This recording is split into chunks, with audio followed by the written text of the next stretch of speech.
Alan avait développé des sentiments qu'il n'aurait jamais dû avoir pour la nounou, mais elle semblait ne pas vraiment s'en soucier. Mais après qu'Anna l'a repoussé, Alan n'avait absolument pas l'intention d'abandonner. Pendant que leurs parents étaient partis en vacances, Alan a invité la nounou à regarder un film d'horreur qu'il avait trouvé sur internet. Il avait lu quelque part qu'après avoir regardé un film d'horreur, les filles étaient plus faciles à faire craquer. Et effectivement, peu de temps après, la nounou, terrorisée par le film, a serré très fort la main d'Alan.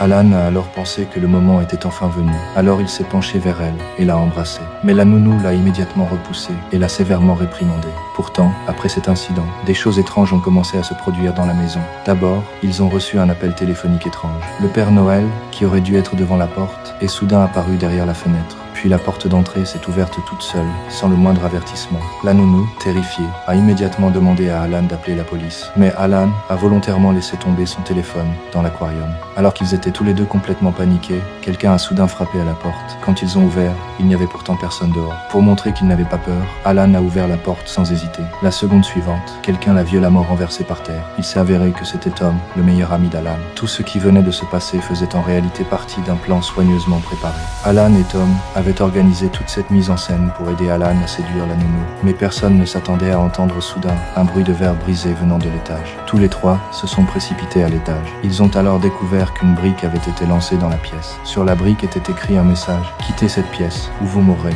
Tom a été pris de panique et s'est enfui en courant. Mais à peine quelques secondes plus tard, un coup de feu a soudain retenti et Tom s'est immédiatement effondré au sol. La nounou est restée paralysée par la peur, puis elle s'est retournée et a serré Alan très fort dans ses bras. Alan l'a attrapé et l'a emmené en toute hâte vers le grenier. Et là, ils ont aperçu un homme masqué, tenant un pistolet à la main, qui fouillait les pièces. Les deux se sont rapidement cachés dans une armoire.